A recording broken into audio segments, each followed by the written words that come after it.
What's up, y'all? Y'all know who it is. Y'all know what it is. Your boy JP comes out with another how-to. Today we have a 2003 Toyota Tacoma, and I'm going to show you how to take this radio out. Now, if this is your first time tuning into the channel, consider subscribing, because this is what we do. Car audio tutorials, radio removals, Q&As, all that good stuff. Without further ado, let's go ahead and get started on this. First thing that one of the first things that you can do is come down here to the bottom, and you want to go ahead and take this clip out. This is one of those retainer clips. You're going to have to poke this little hole in first. Slight pressure. You don't want to do it all the way. Alright, so as soon as you poke it in like that, then you take that. It's going to allow you to come out. Boom. And guess what? We got the same thing on the other side. So we're going to go ahead and do that one. Boom. Alright, now that we've taken that out, let me get back in the car. Now we're able to pull on this thing right here, held down by some clips, and you can just kind of move that to the side. Next, you want to come in here and remove the cigarette ashtray. One Phillips head screw back there in the back. Let's go ahead and take that out. All right, got that one screw out. Now, next thing you want to do is come up here and remove all of your knobs. Then we want to remove this back plate right here. So I'm just use some type of little flat profile panel removal tool, what have you, and pop those little clips out.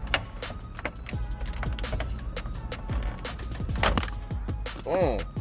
Take that out. Now you have a Phillips head screw right here that holds the dash kit to there, and you also have one up here at the top. So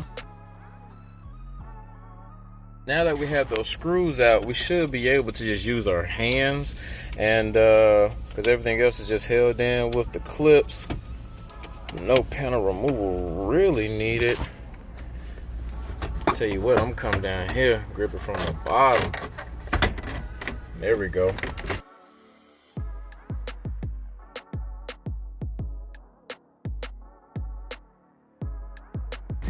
Good night. All right, got that whole thing off. All right, so now that we have pulled that out, could go ahead and unplug some of this stuff up here at the top, but that does have the passenger airbag. I don't really like touching that. What I'll probably end up doing is just taking off this cigarette lighter plug. All right, guys, so I just went on ahead and unplugged these harnesses. It gives me better access to the radio. Now, the reason that I like to keep these plugged in is because you don't want to accidentally put the key in the ignition and turn it on and try to test something without this being plugged in, because it will shoot a check engine light or airbag code on your dash. And then if you don't have a scan tool, you have to go somewhere and actually get it, get the code cleared. Sometimes they charge you for it, but as long as you remember, if that's unplugged, do not turn the key on. You'll be good. We have 4 Phillips, one on each side, and then we'll have this radio out.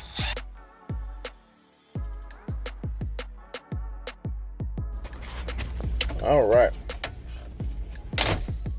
Ooh.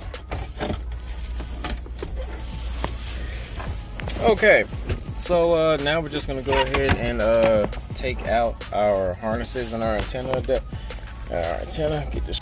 All right, y'all. So you see, I got the factory radio out. Just undid those harnesses. Now let's go over here to our bench and get our CD player prepped and ready to go. All right, y'all. So this part's pretty easy.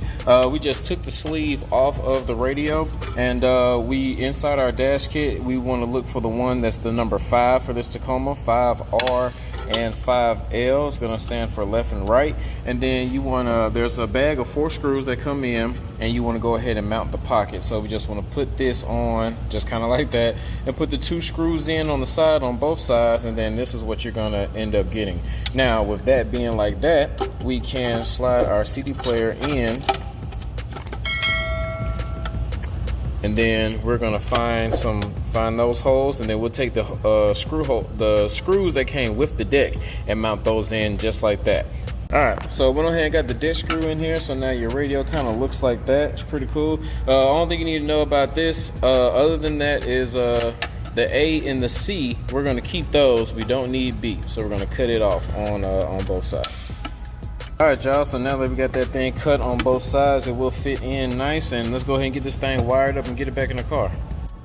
All right, y'all, so we got the radio in, we got everything wired up. Now, if this is your first time on this channel, I know what you're thinking, dude, you did not go over the wiring part. That's the most important part. Well, I have over 100 something different videos on how to take your factory radio out and put an aftermarket in, and if I went over the wiring each and every video, then that would be an extra 2 to 5 minutes spent, and I like to keep these things kind of short and sweet and straight to the point. So what I did is I made one video explaining the car audio wires for your CD player, different connections and all that type of stuff. That link is in the description, and there's a link in the card in the corner.